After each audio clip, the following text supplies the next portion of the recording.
Bonjour.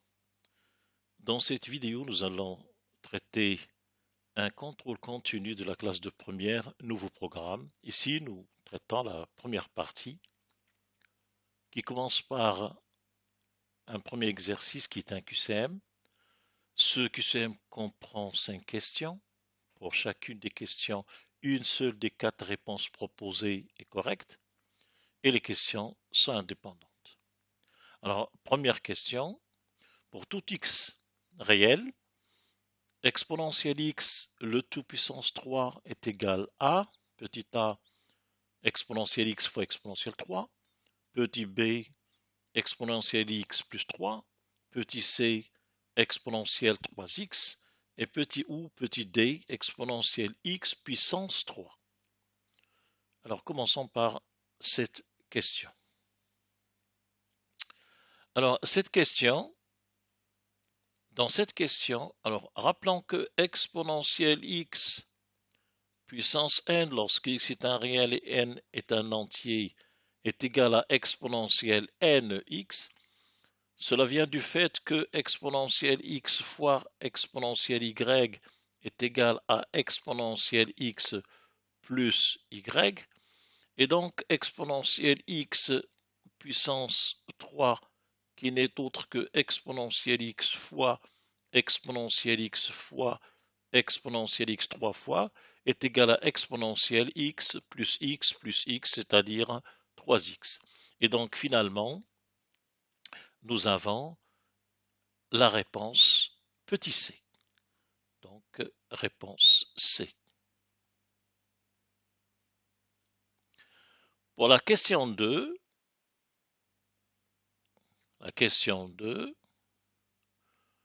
pour tout réel x, cosinus x plus pi est égal à petit a sinus x, petit b moins cosinus x, petit c cosinus x ou petit d moins sinus x.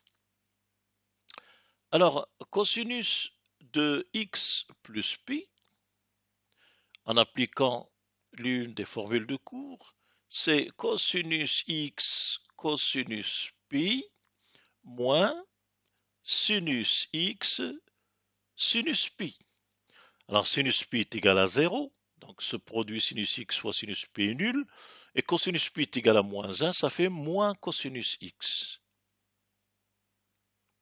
Et donc, c'est la réponse B.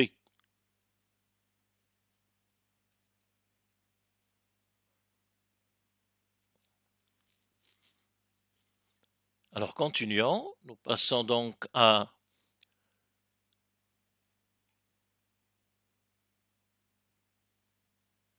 la question 3.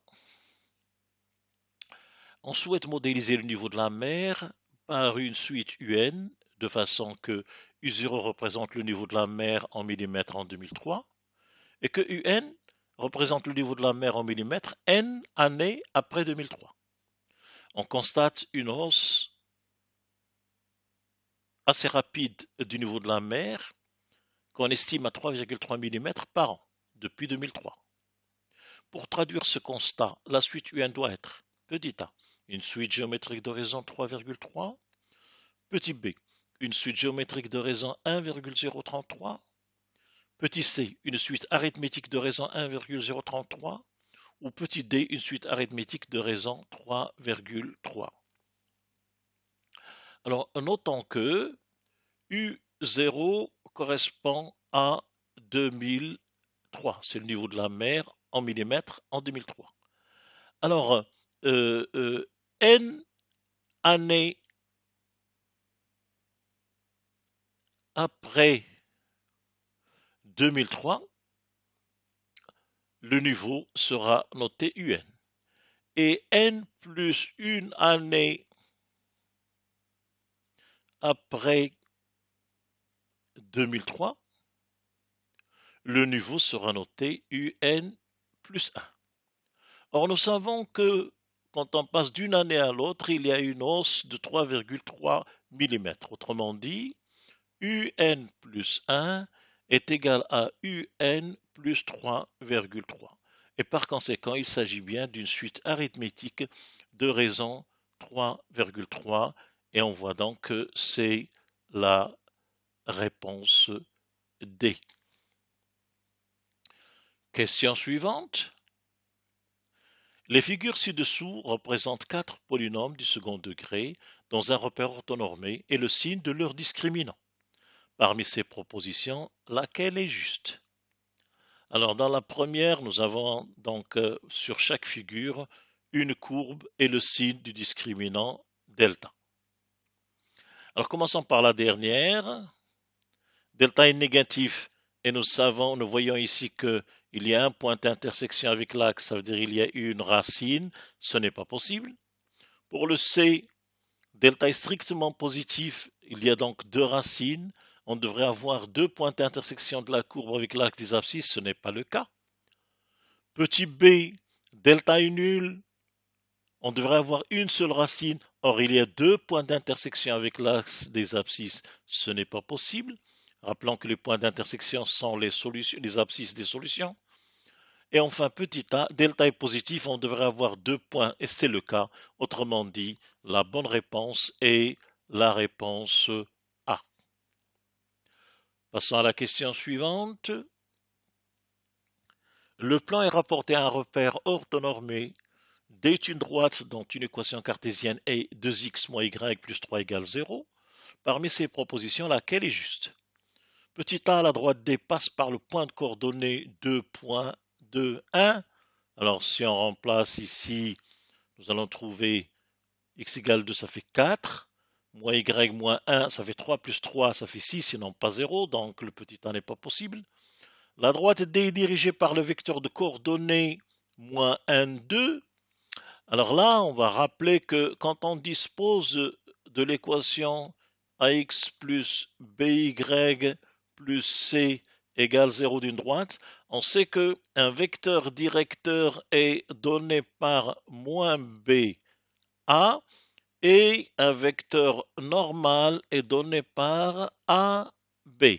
Alors regardons donc le petit b, d est dirigé par le vecteur de coordonnées moins 1, 2.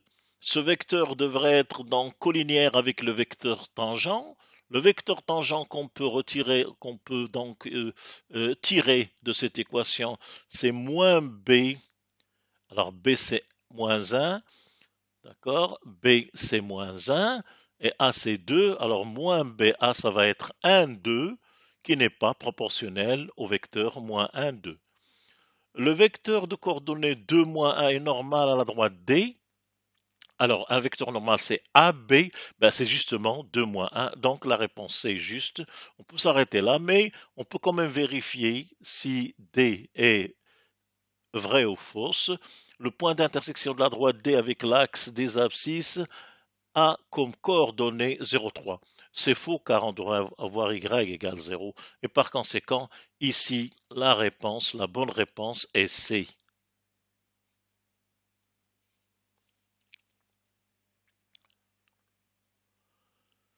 Alors, exercice 2, maintenant on a terminé le QCM. Une entreprise de menuiserie réalise des coupes dans des plaques rectangulaires de bois dans un repère orthonormé d'unité 30 cm. Ci-dessous, voilà ce repère. Alors, on modélise la forme de la découpe dans la plaque rectangulaire par la courbe C représentative de la fonction f définie sur l'intervalle fermé moins 1, 2 par f de x égale moins x plus 2 exponentielle x. La plaque est en bleu, là, et la courbe CF est en rouge. Alors, le bord supérieur de la plaque rectangulaire est tangent à la courbe CF. Voilà, on voit que le bord supérieur est tangent à la courbe rouge. Alors, on nomme grand L la longueur de la plaque rectangulaire et L sa largeur. Donc, ici, nous avons grand L, c'est ceci, et petit l, c'est sa hauteur. Première question, on note f' la dérivée de f, montrer que pour tout x dans l'intervalle moins 1, 2, f' de x est égal à moins x plus 1 fois exponentielle x. Alors nous avons la fonction f de x égale moins x plus 2 exponentielle x. Nous avons donc f de x égale moins x plus 2 exponentielle x que nous allons dériver. Alors, f de x est de la forme u de x fois v de x. La dérivée de f est donc de la forme u' de x v de x plus u de x v' de x. Alors, u de x désigne moins x plus 2, v de x désigne l'exponentielle, rappelant que la dérivée de l'exponentielle, c'est elle-même, et donc nous avons f' de x égale u' de x, c'est la dérivée de moins x plus 2, c'est moins 1, fois v fois exponentielle x, plus u, c'est-à-dire moins x plus 2, fois la dérivée de v, c'est-à-dire exponentielle x.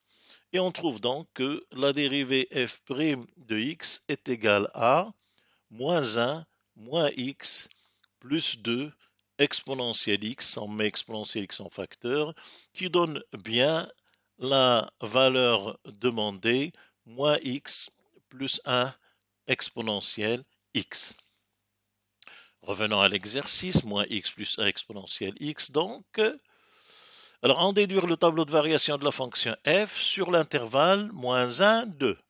Nous disposons de la dérivée. Le tableau de variation va résulter du signe de cette dérivée. Alors, cette dérivée est un produit. Nous avons l'exponentielle est toujours positive. Donc, quand on est ici sur l'intervalle moins 1, 2, exponentielle x est strictement positive. D'ailleurs, elle est toujours strictement positive. Et le facteur moins x plus 1 s'annule pour 1. Comme le coefficient de x est négatif, alors il s'annule pour 1. On va le mettre ici dans le tableau. S'annule pour 1. Voilà. Alors, comme le coefficient de x est négatif, donc il est positif avant, négatif après, ce qui nous donne les variations de la fonction f. Voici le tableau de variation de la fonction f. Alors, remarquons que ici, f de x étant égal à moins x plus 2 exponentielle x, donc pour x égale 2, f de x est nul, et pour x égale moins 1, pour x égale moins 1, nous allons trouver ici, pour x égale moins 1, ça fait 1 plus 2, 3 sur e. 3 sur e. Donc, 3 fois exponentielle moins 1. 3 sur e. Et pour x égale 1, si on remplace par 1, on va trouver e. Donc, la valeur qui est là, c'est la valeur e. Voici donc le tableau de variation de la fonction f. Alors, la longueur grand L de la plaque rectangulaire est de 90 cm. Trouvez sa largeur petit l exacte en centimètres.